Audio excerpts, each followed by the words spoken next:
ലൂക്കോസിന് സുവിശേഷം 8-11 വാക്യം എന്ന് വായിക്കാം. ലൂക്കോസ് 8:11. ലൂക്ക് 8:11. ഉപമയുടെ പൊരുളോ വിത്ത് ദൈവവചനം. അപ്പൊ അവിടെ പറയുന്നത് ദൈവവചനത്തെ എന്തിനോടാണ് ഉപമിക്കുന്നത്? വിത്തിനോട്. എഫേസ് ലേഖനം 5:26 വാക്യം. Ephesians chapter 5 verse 26.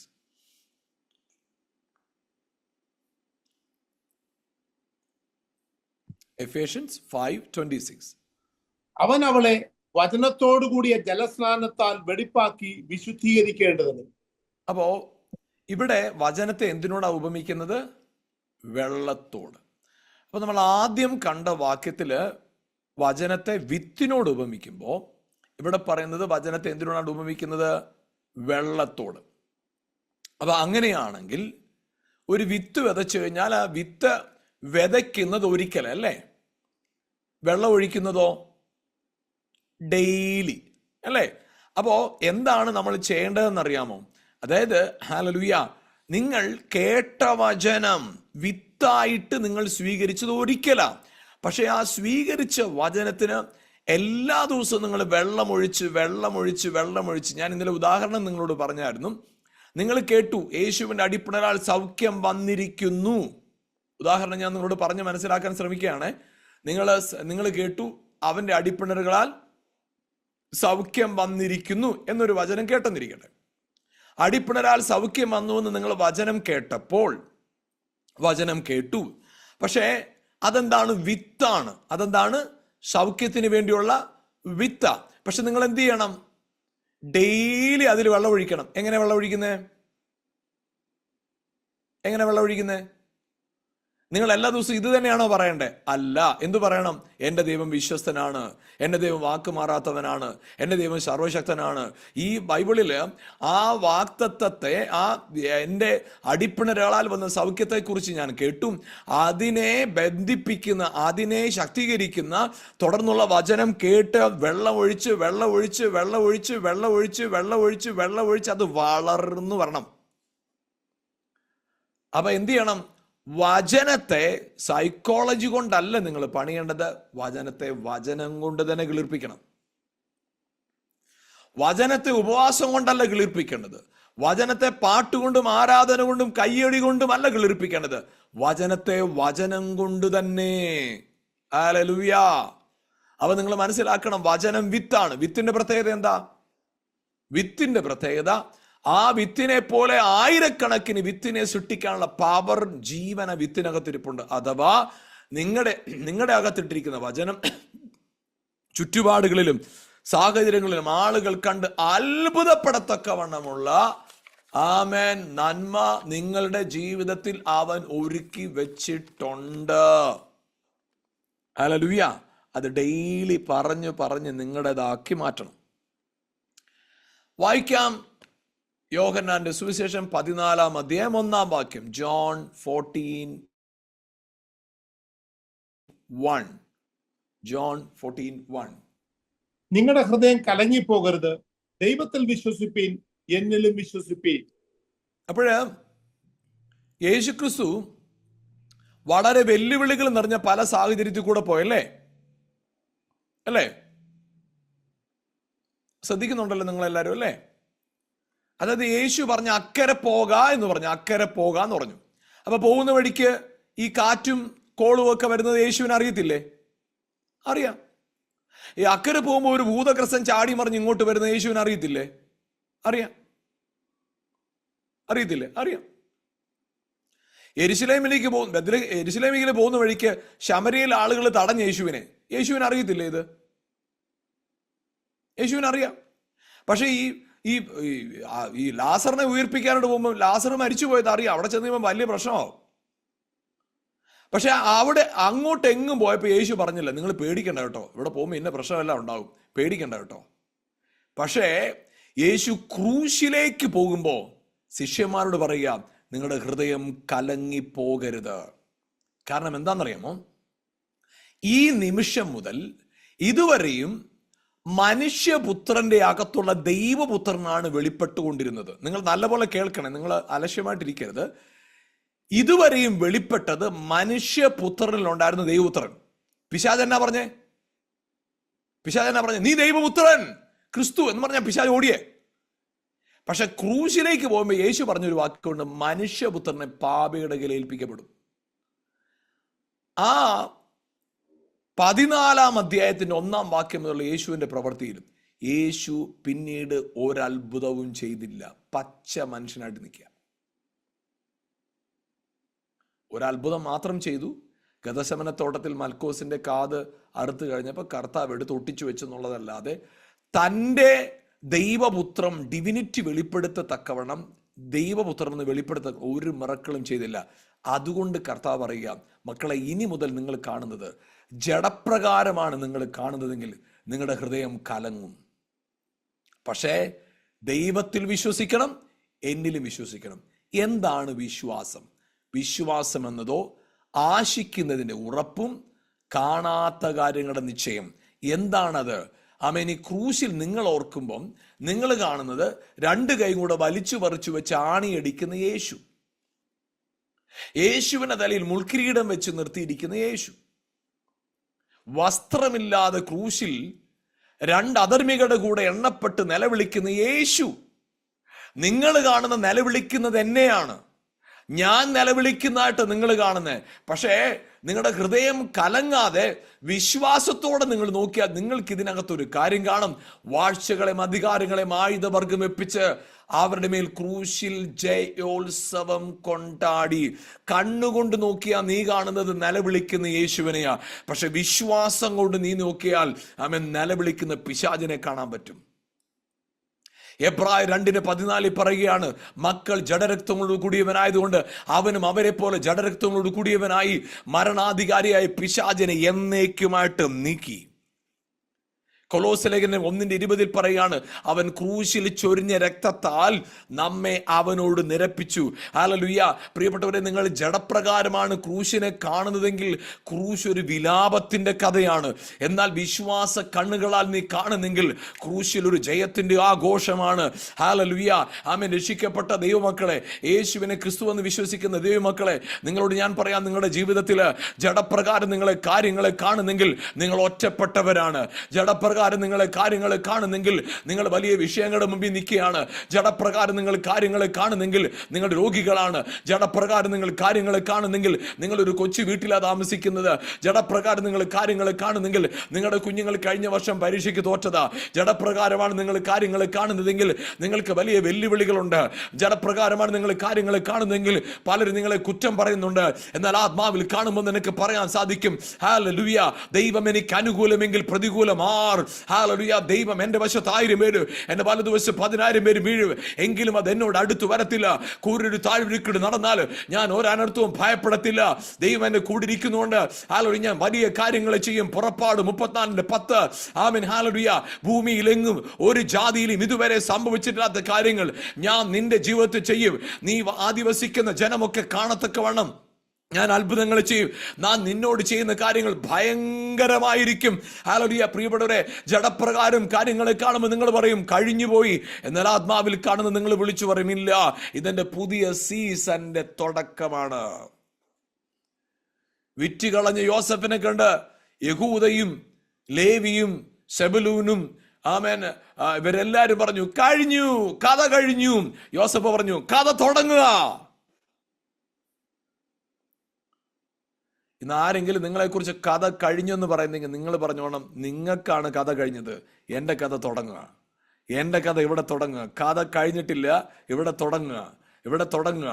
എന്നെ ഒതുക്കിയല്ലേ, എന്നെ തള്ളിക്കളഞ്ഞല്ലേ, എന്നെ കുറ്റം പറഞ്ഞല്ലേ, എന്നെ ഒറ്റപ്പെടുത്തിയല്ലേ, എനിക്ക് വിരോധമായിട്ട് അപവാദത്തിന് വാക്കുകൾ പറഞ്ഞു വരുത്തിയല്ലേ, ഞാൻ ചെയ്യാത്ത തെറ്റിന് എന്നെ കുറ്റപ്പെടുത്തിയല്ലേ, എന്നെ നിങ്ങളെല്ലാം കൂടെ കുഴി ചാടിച്ചിട്ട് അവസാനം നിങ്ങളെല്ലാവരും കൂടെ എന്നെ ഒറ്റപ്പെടുത്തിയല്ലേ, നിങ്ങളുടെ നിർബന്ധത്തിനാണ് ഞാൻ ചില കാര്യങ്ങളിൽ ഇടപെട്ടത്, നിങ്ങൾ എന്നെ ഒറ്റപ്പെടുത്തിയല്ലേ, എന്നെ തകർത്ത് കളഞ്ഞല്ലേ, എന്റെ നന്മയെല്ലാം അപഹരിക്കാനായിട്ട് നോക്കിയല്ലേ, ആമേൻ, എൻ്റെ അനുഗ്രഹത്തിന് നിങ്ങൾ അവകാശം പറഞ്ഞല്ലേ. എനിക്കൊരു കാര്യം നന്നായിട്ടറിയാം, കഥ തീർന്നിട്ടില്ല, കഥ തുടങ്ങുക. എൻ്റെ കഥ ഇവിടെ തുടങ്ങുക. ഹൃദയം കലങ്ങരുത്. ജഡപ്രകാരം നീ കണ്ടാൽ കലങ്ങാൻ സാധ്യതയുണ്ട്. ജഡപ്രകാരം കാര്യങ്ങളെ കണ്ടാൽ ഹൃദയം കലങ്ങാൻ സാധ്യതയുണ്ട്. കലങ്ങരുത്, ഹൃദയം കലങ്ങരുത്. എൻ ദൈവത്തിൽ വിശ്വസിപ്പിൻ, എന്നിൽ വിശ്വസിപ്പിൻ, കലങ്ങരുത്, കലങ്ങരുത്. ഹല്ലേലൂയ. എസ്തർ അപ്പനമ്മയും മരിച്ചോളെ, ഇനി എന്നാ പ്രതീക്ഷ? കലങ്ങരുത്, കലങ്ങരുത്. കഥ കഴിഞ്ഞു. അപ്പനും അമ്മയും മരിച്ചോടെ കഥ കഴിഞ്ഞു. എസ്തർ പറയാ, ഇവിടെ കഥ തുടങ്ങാം, എന്റെ കഥ തുടങ്ങാം. മോവാബി സ്ത്രീയാകുന്ന രൂത്ത്, അപ്പൻ എല്ലാരും മരിച്ചു, എല്ലാരും വേറെ നാട്ടിലാ, ഞാൻ അന്യദേശക്കാലത്ത് വന്നിരിക്കുകയാണ്, എന്റെ ഭർത്താവ് മരിച്ചുപോയി, സാഹചര്യം ഒന്നുമില്ല. രൂത്തേ, എല്ലാ കഥ കഴിഞ്ഞല്ല, ഇവിടെ കഥ തുടങ്ങുക. രൂത്ത് പറയാ, കഥ തുടങ്ങുക, കഥ തുടങ്ങുക, കഥ തുടങ്ങുക, കഥ തുടങ്ങുക. യേശുവിന്റെ നാമത്തിൽ. മോശ 80 വർഷം കാട്ടി താമസിച്ച് ആട് മേച്ചു വെച്ച് നാക്കും തടിച്ച് ശരീരത്തിന് ആരോഗ്യമില്ല, എല്ലാം തീർന്നു പോയി. കർത്താവ് പറയുക, എൻ്റെ മോശെ, കഥ തുടങ്ങുക. കഥ കഴിഞ്ഞെന്ന് പറയുന്നവരോട് നിങ്ങൾ പറ, കഥ കഴിഞ്ഞില്ല, കഥ തുടങ്ങുക, കഥ തുടങ്ങുക, എൻ്റെ കഥ തുടങ്ങുക. കഥ കഴിഞ്ഞെന്ന് ആരാ പറഞ്ഞേ? ജീവിതത്തിനകത്ത് തോറ്റ് തുന്നം പാടി തകർന്ന് നാണം കെട്ട് നശിച്ച് എല്ലാവരുടെ മുമ്പിലും ഒരു അപമാന വിഷയമായി ഇനി എൻ്റെ ജീവിതത്തിൽ ആ കുഞ്ഞുണ്ടാകത്തില്ല, ആമേൻ, ഇനി ഒരു ജോലി കിട്ടത്തില്ല, ഇനി വിവാഹം നടക്കത്തില്ല, ഇനി സാധ്യതകളില്ല എന്ന് ആരെങ്കിലും നിങ്ങളെ ഒറ്റപ്പെടുത്തി തകർത്ത് നിങ്ങൾക്ക് വിരോധമായി കഥ പറഞ്ഞ് കുറ്റം പറഞ്ഞ് കഥ കഴിഞ്ഞെന്ന് നിങ്ങളെക്കുറിച്ച് ആരെങ്കിലും പറഞ്ഞെങ്കിൽ അവരുടെ മുഖത്ത് നോക്കി പറയണം, നിന്റെ നോട്ടത്തിനാണ് കഥ കഴിഞ്ഞത്, ഇവിടെയാണ് കഥ തുടങ്ങുന്നത്. കഥ തുടങ്ങുന്നത്, കഥ ഇവിടെ തുടങ്ങുന്നത്, കഥ ഇവിടെ തുടങ്ങുന്നത്. എൻ്റെ ജീവിതത്തിൽ ഒറ്റപ്പെട്ടിടത്ത് കഥ തുടങ്ങുക, തീർന്നു പോയെടുത്ത് കഥ തുടങ്ങുക, വഴി അടഞ്ഞെടുത്ത് കഥ തുടങ്ങുക. ആമേൻ. എല്ലാ വഴികളും എല്ലാ സാധ്യതകളും അസ്തമിച്ചെടുത്ത് ഹല്ലേലൂയ, കഥ തുടങ്ങുക. എൻ്റെ കഥ തുടങ്ങുക, എൻ്റെ കഥ തുടങ്ങുക. ഇവിടെ ഹൃദയം കലങ്ങരുത്. ജഡപ്രകാരം കാര്യങ്ങളെ കാണാൻ നിങ്ങൾ കലങ്ങും, പക്ഷെ ഹൃദയം കലങ്ങരുത്. ഹൃദയം കലങ്ങരുത്, ഹൃദയം കലങ്ങരുത്, ഹൃദയം കലങ്ങരുത്. മോശേ, എല്ലാരെയും കൊണ്ടിട്ട് അതേ നൈൽ നദിയിലല്ലേ നിന്നെയും കൊണ്ടിട്ട്, എല്ലാ കുഞ്ഞുങ്ങളെയും കൊണ്ടിട്ടപ്പം അമ്മമാര് പറഞ്ഞു കഥ കഴിഞ്ഞു. പക്ഷെ മോശയുടെ അമ്മയപ്പനും പറഞ്ഞു, ഞാൻ ആ നൈൽ നദിയിലെടുത്തിട്ടില്ലേ, ഇവിടുന്ന് മോശയുടെ കഥ തുടങ്ങാൻ പോകുന്നത്. രാജകുടുംബത്തിൽ അവൻ വളർന്നു കേട്ടോ, രാജകുടുംബത്തിൽ. ഞാൻ പറയട്ടെ, കഥ തീർന്നിടത്തുനിന്ന് കഥയെ ആരംഭിക്കുന്നവൻ എത്ര പേർക്കെന്ന് ധൈര്യത്തോടെ പറയാൻ സാധിക്കും? എൻ്റെ ദൈവം ആരാന്നറിയാമോ? എല്ലാവരും കഥ തീർന്നെന്ന് പറയുന്നിടത്തുനിന്ന് കഥ തുടങ്ങുന്നവനാ. ഏയ്, ഓ മൈ ഗാഡ്,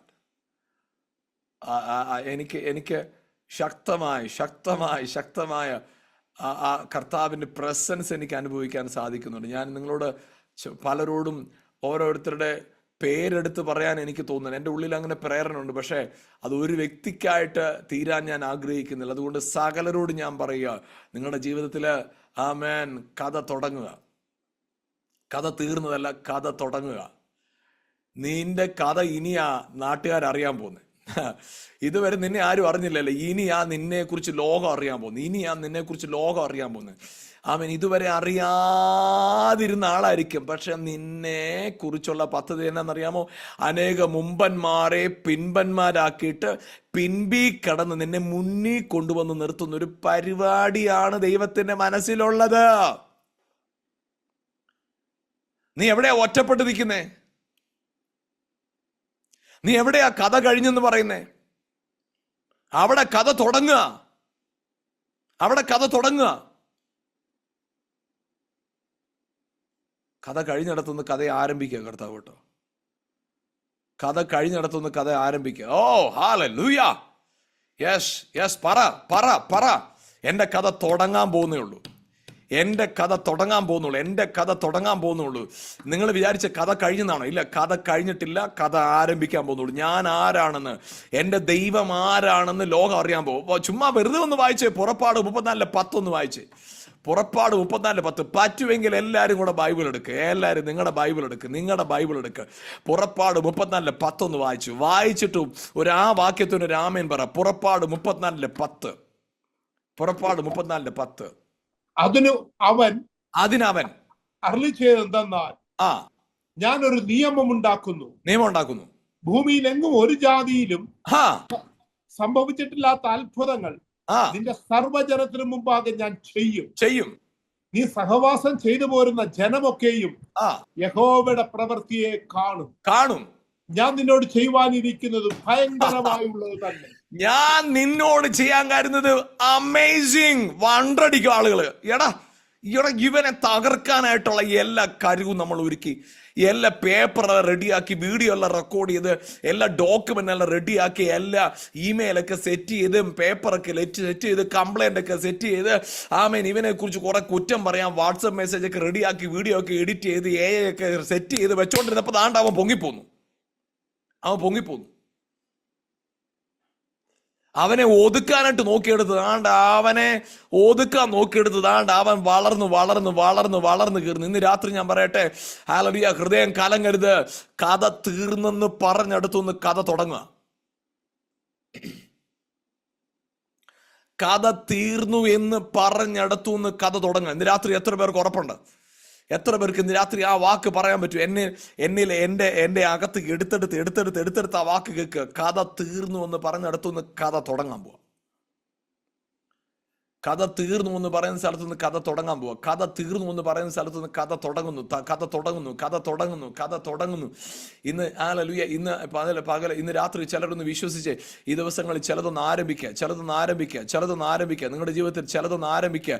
ഇതുവരെ നിങ്ങൾ കണ്ടിട്ടും കേട്ടിട്ടും ഇല്ലാത്ത ചിലത് നിങ്ങളുടെ ജീവിതത്തിൽ ആരംഭിക്കുക. യേശുവിന്റെ നാമത്തിൽ ചിലത് ആരംഭിക്കുന്നു യേശുവിന്റെ നാമത്തിൽ. ഇന്ന് രാത്രിയിൽ ദൂത് കേട്ടുകൊണ്ടിരിക്കുമ്പോൾ ചിലരുടെ വീടുകളുടെ അകത്ത്, ചില ഭവനത്തിനകത്ത്, ചില തലമുറകളുടെ മേൽ, ഹല്ലേലൂയ, നിങ്ങളുടെ ബാങ്കിൽ, നിങ്ങളുടെ ജോലി സ്ഥലത്ത്, നിങ്ങളുടെ ശുശ്രൂഷയിൽ, നിങ്ങളായിരിക്കുന്ന ദേശത്ത് ഹല്ലേലൂയ, നിങ്ങൾക്ക് പോലും വിസ്മയം തോന്നത്തക്കവണ്ണം ചിലത് ആരംഭിക്കുന്നു.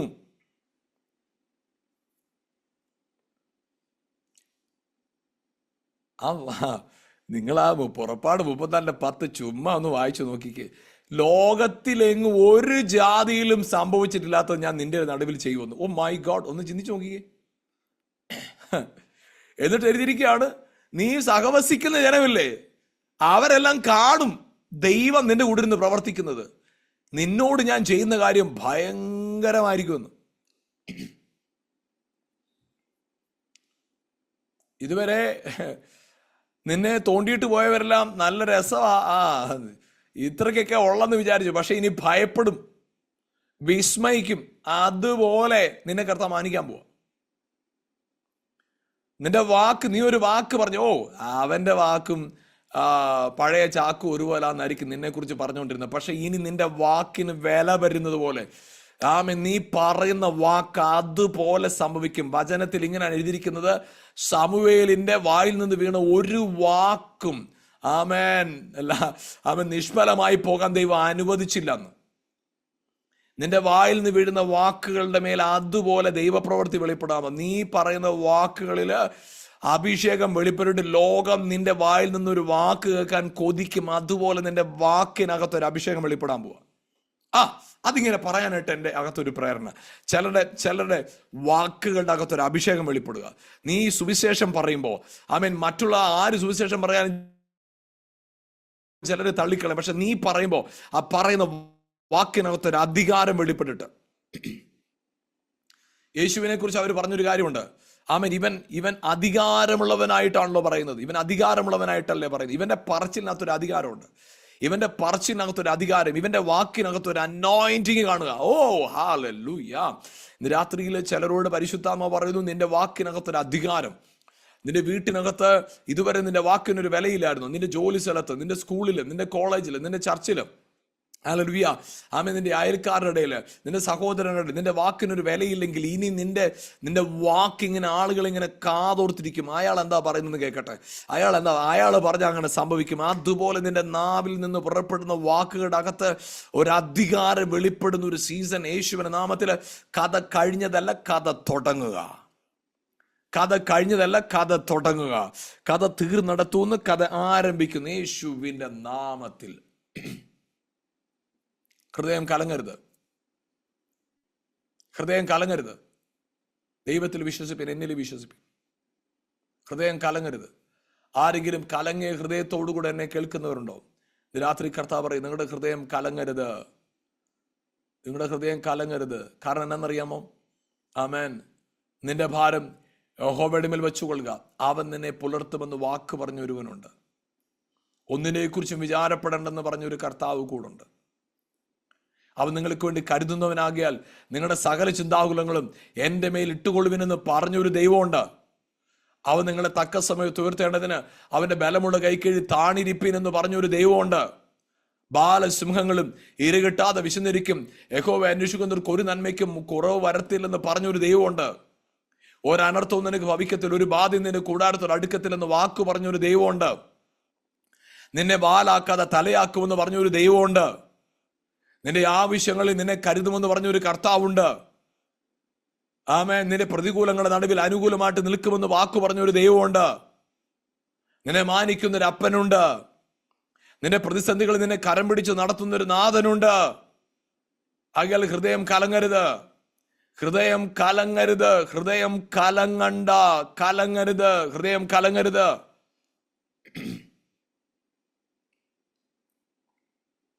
ഹൃദയം കലങ്ങരുത്. ജഡപ്രകാരം കാര്യങ്ങളെ കണ്ടാൽ നിലവിളിക്കാനുള്ള സാധ്യതയുണ്ട്. പക്ഷെ അകത്ത് കലങ്ങരുത്, അകത്ത് കലങ്ങരുത്, അകത്ത് കലങ്ങരുത്. സാധ്യത കണ്ടാൽ ബുദ്ധിമുട്ടാണ്. പുറകെ വരുന്നത് ഫറവോന്റെ സൈന്യമാണ്. മുമ്പിൽ നിൽക്കുന്ന ചെങ്കടല, സാധ്യതയില്ല, കഥ കഴിഞ്ഞു. കർത്താവ് പറയില്ല, ഇവിടുന്ന് ആ കഥ തുടങ്ങുന്നത്. ചെങ്കടലിനെ ബേസ് ചെയ്തായിരിക്കും ഇനിയത്തെ കഥ മുഴുവൻ വരുന്നത്. ചെങ്കടലിനെ ബേസ് ചെയ്ത്, ചെങ്കടൽ നിന്റെ നിസ്സഹായതയുടെ സ്റ്റോറി അല്ല കേട്ടോ. ചെങ്കടൽ നിന്റെ തകർച്ചയുടെ സ്റ്റോറി അല്ല, നിന്റെ ഡെഡ് എൻഡ് അല്ല. ചെങ്കടലിലാണ് നിന്റെ സ്റ്റോറി ആരംഭിക്കുന്നത്. നീ പോകുന്നിടത്തല്ല പിന്നെ നാട്ടുകാർ പറയും ചെങ്കടലിൽ വഴിയൊരുക്കി നടത്തിയ ദൈവം അവരുടെ ദൈവം എന്ന് പറയും. അതുപോലെ ചെങ്കടൽ നിന്റെ സ്റ്റോറിയുടെ എൻഡ് അല്ല, സ്റ്റോറിയുടെ തുടക്കമാ.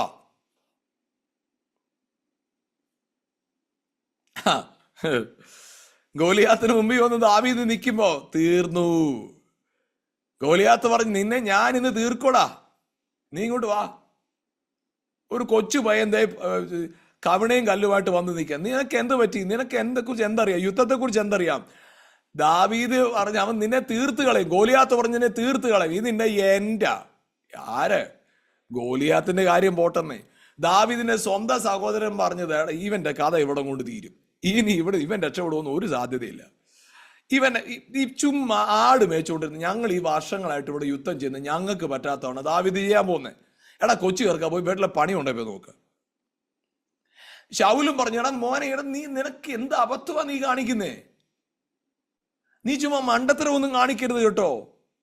ഇച്ചിരി പക്വതയോടെ ചിന്തിച്ചും കണ്ടുമൊക്കെ ചുമ്മാ നീ എന്തിനാ ഇപ്പൊ ഈ സമയത്ത് കല്യാണത്തിന് കാര്യം എടുത്തു വെച്ച്, ഇപ്പൊ എന്തിനാ വീടിന്റെ പണി തുടങ്ങി, ഇപ്പൊ എന്തിനാ നീ ചുമ്മാ എന്തിനാ നീ ആവശ്യം? ദാവീദ് പറയാ ഗോലിയാത്തിന് മുമ്പിലെ, ഇതെന്റെ കഥയുടെ എൻഡ് അല്ല, ഇവിടുന്ന് എന്റെ തുടക്കം, ഇവിടുന്ന് എന്റെ തുടക്കം, ഇവിടുന്ന് എന്റെ തുടക്കം. രാത്രിയിൽ ഈ ശബ്ദം കേൾക്കുന്ന നിങ്ങൾ ആരെങ്കിലും ഹൃദയം കലങ്ങിയവരായിട്ട് എന്നെ കേൾക്കുന്നുണ്ടെങ്കിൽ കർത്താവ് പറയുക, ഇവിടുന്ന് ചിലത് തുടങ്ങാൻ പോവാ. ഇപ്പൊ നീ ആയിരിക്കുന്ന അവസ്ഥയില്ലേ, അവിടുന്ന് ചില തുടങ്ങാൻ പോവാ. തുടങ്ങട്ടെ, ചില തുടങ്ങട്ടെ. ഹൃദയം കലങ്ങരുത് കേട്ടോ. ദൈവത്തിൽ വിശ്വസിപ്പിൻ, എന്നിൽ വിശ്വസിപ്പിൻ. ഇന്ന് രാത്രിയിൽ യേശുവിന്റെ നാമത്തിൽ ചിലരുടെ ജീവിതത്തിനകത്ത് അസാധാരണമായ ചിലത് ആരംഭിക്കുന്നു. എത്ര പേർ റെഡിയുണ്ട്? എത്ര പേര് ഇന്ന് രാത്രിയിൽ അതിന് റെഡി ആയിട്ടുണ്ട്? എത്ര പേര് അത്രയും പേര് മാത്രം കർത്താവിന് സ്തോത്രം ചെയ്യും. ആമേൻ, ഹല്ലേലൂയ. ഇതെന്റെ കഥ കഴിഞ്ഞതല്ല കേട്ടോ, എൻ്റെ കഥ തുടങ്ങുക. ഇവിടുന്ന് എൻ്റെ കഥ തുടങ്ങുന്നത്, ഇവിടുന്ന് എൻ്റെ കഥ തുടങ്ങുന്നത്, ഇവിടുന്ന് എൻ്റെ സ്റ്റോറി ആരംഭിക്കുന്നത്. ഈ വെല്ലുവിളിയുടെ നടുവിൽ നിന്ന് എൻ്റെ സ്റ്റോറി ആരംഭിക്കുക. ഈ വെല്ലുവിളിയുടെ നടുവിൽ നിന്ന് എൻ്റെ സ്റ്റോറി ആരംഭിക്കുക. ഈ പ്രതിസന്ധികളുടെ നടുവിൽ നിന്ന് എൻ്റെ സ്റ്റോറി ആരംഭിക്കുക. ഈ അടഞ്ഞു കിടക്കുന്ന വാതിലിന് മുമ്പിൽ വെച്ച് എൻ്റെ സ്റ്റോറി തുടങ്ങുക. ഗോലിയാത്തിന് മുമ്പിൽ വെച്ച് ദാവീദിന്റെ കഥ തുടങ്ങിയെങ്കിൽ, നൈൽ നദിയിൽ മോശ എടുത്തെറിഞ്ഞെടുത്തുവെന്ന് ഹല്ലേലൂയ മോശയുടെ കഥ തുടങ്ങിയെങ്കിൽ, ആമേൻ, എതിരെ നിന്ന ചെങ്കടലിന് മുമ്പിൽ വെച്ച് ദൈവജനത്തിന്റെ കഥ ആരംഭിച്ചെങ്കിൽ, ഹല്ലേലൂയ, ആമേൻ, ഇന്ന് രാത്രിയിൽ എൻ്റെ കർത്താവ് പറയുക, തീർന്നെന്ന് പറയുന്ന സ്ഥലത്തു നിന്ന് ഞാൻ ഒരു കഥ തുടങ്ങുകയാണ്. പത്രോസെ വല മടക്കി പണി നിർത്തിയല്ലേ? പത്രോസെ പണി നിർത്തിയല്ലേ? ഇത് നിർത്താനുള്ള പത്രോസ് എന്ത് മണ്ടത്തരവാ ഇത്? തീറിയല്ല പത്രോസെ, പുതിയ പണി തുടങ്ങുക, തുടക്കമായത്. തീർന്നെന്ന് പറഞ്ഞ സ്ഥലത്തുനിന്ന് തുടങ്ങുക, തീർന്നെന്ന് പറഞ്ഞ സ്ഥലത്തുനിന്ന് തുടങ്ങുക പത്രോസെ. നീ എന്തോ വിചാരിച്ചേ? തീർന്നു കളയുന്നോ? തീർത്ത് കളയാന്നോ? പറ്റത്തില്ല പത്രോസെ, ഇവിടുന്ന് തുടക്കം. യഹൂദന്മാരെ പേടിച്ച് വാതിലടച്ച് സൂക്ഷിച്ചിരിക്കുക. അവിടെ പറയും ഇവിടുന്ന് തുടക്കം. ഒരു വലിയ കാറ്റടിക്കാൻ പോവോ, വലിയ അഭിഷേകം വെളിപ്പെടാം. ഇവിടുന്ന് തുടങ്ങാനിരിക്കുമ്പോഴാണോ തീർന്നെന്ന് പറയുന്നത്? ആഹാ, യെസ്.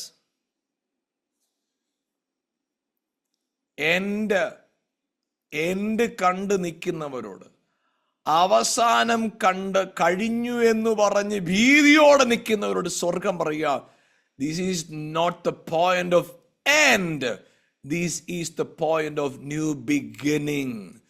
ഇത് കഥ കഴിയുന്ന സമയമല്ല കേട്ടോ, ഇത് കഥ തുടങ്ങുകയാണ് ഇവിടുന്ന്. പുറപ്പാട് 34:10, ഭൂമിയിലെങ്ങും ഒരു ജാതിയിലും ഇതുവരെ സംഭവിച്ചിട്ടില്ലാത്തത് നിന്റെ നടുവിൽ ഞാൻ ചെയ്യും. കഴിഞ്ഞില്ല. നീ അധിവസിക്കുന്ന ജനം യഹോവയുടെ പ്രവൃത്തിയെ കാണും. നിന്റെ ചുറ്റുമുള്ള ജനം യഹോവയുടെ പ്രവൃത്തിയെ കാണും. ഞാൻ നിന്റെ ജീവിതത്തിൽ ചെയ്യാനിരിക്കുന്നത് ഭയങ്കരമായിരിക്കും.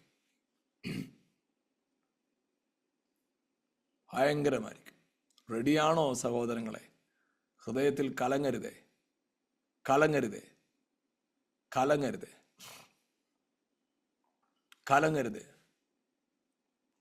നിങ്ങൾ ഒറ്റപ്പെട്ടിട്ട് എല്ലാവരും കൂടെ ഒറ്റപ്പെടുത്തിയെന്ന് വെറുതെ പറയരുത് കേട്ടോ. നിങ്ങളെ ആർക്കും ഒറ്റപ്പെടുത്താൻ പറ്റത്തില്ല. നിങ്ങൾ ഒതുങ്ങിയിട്ട് നിങ്ങൾ പറയരുത് എല്ലാവരും കൂടെ എന്നെ ഒതുക്കിയെന്ന്. നിങ്ങളെ ആർക്കും ഒതുക്കാൻ പറ്റത്തില്ല. നിങ്ങൾ സ്വയമായി തകരാൻ ഏറ്റിട്ട് നിങ്ങൾ പറയരുത് എല്ലാവരും കൂടെ എന്നെ തകർത്തത്. നിങ്ങളെ ആർക്കും തകർക്കാൻ പറ്റത്തില്ല. അതാ നിങ്ങളൊരു സ്പെഷ്യൽ ബ്രീഡാ. You are a special breed. You are a very special breed. പരിശുദ്ധമായ ശബ്ദത്തിന് കേൾക്കുന്നത്, മനുഷ്യന്റെ വാക്കിന് എന്തിനാ നിങ്ങൾ വില കൊടുക്കുന്നത്? മനുഷ്യന്റെ വാക്കിന് വില കൊടുത്താൽ അർത്ഥം മനുഷ്യനാണ് നിങ്ങളുടെ ദൈവം എന്ന. പക്ഷെ ദൈവശബ്ദത്തിന് വില കൊടുത്താൽ, if God is your Lord, then you must move according to the voice of the Lord. If man is your Lord, you always move according to the opinion of man. ഇന്ന് രാത്രി പറ, ഇത് എൻഡ് അല്ല, ഇത് beginning. കർത്താവ്, ഇന്ന് രാത്രി ഞങ്ങൾ ഒരുമിച്ച് സ്തോത്രം ചെയ്യുമ്പോൾ ചില അന്ത്യം, കഥ കഴിഞ്ഞു എന്ന നിലയിൽ ഭീതിയോടെ നിൽക്കുന്നവർക്കായി പ്രാർത്ഥിക്കുന്നു. ഇന്ന് രാത്രിയിൽ ഞങ്ങളുടെ കഥ എൻഡായ സ്ഥലത്തു നിന്നെല്ലാം ന്യൂ ബിഗിനിങ്ങിന്റെ കാരണക്കാരനായിരിക്കുന്ന കർത്താവിന്റെ കരങ്ങൾ ഞങ്ങളെ ഏൽപ്പിക്കുന്നു. ഹൃദയം കലങ്ങിയിരിക്കുന്നവരുടെ അകത്ത് പ്രതീക്ഷയും പ്രത്യാശയും സന്തോഷവും ധൈര്യവും കൊണ്ട് ഹൃദയത്തെ നിറച്ചിരിക്കുന്നതിനായി സ്തോത്രം. അത്ഭുതകരമായ നിലയിൽ ഞങ്ങളുടെ ജനത്തെ മാനിച്ചിരിക്കുന്ന നന്ദി പറയുന്ന കർത്താവ്, ഇന്ന് തന്നെ within 24 hours we will see the power of Exodus 33:4. ഞങ്ങൾ ഈ പുറപ്പാട് 34:10 24 മണിക്കൂറിനകത്ത് ഞങ്ങളുടെ ജീവിതത്തിൽ ഞങ്ങൾ കാണും. ഞങ്ങളുടെ ദൈവത്തിന്റെ കരുത്ത്, ദൈവത്തിന്റെ ശക്തി, ദൈവത്തിന്റെ വിശ്വസ്തത ഞങ്ങൾ കാണും. ഞങ്ങളത് വിശ്വസിക്കുന്നപ്പാ. അപ്പം അങ്ങ് ചെയ്തു കഴിഞ്ഞതിനായിട്ട് നന്ദി. യേശുവിൻ നാമത്തിൽ തന്നെ പിതാവേ, ആമേൻ.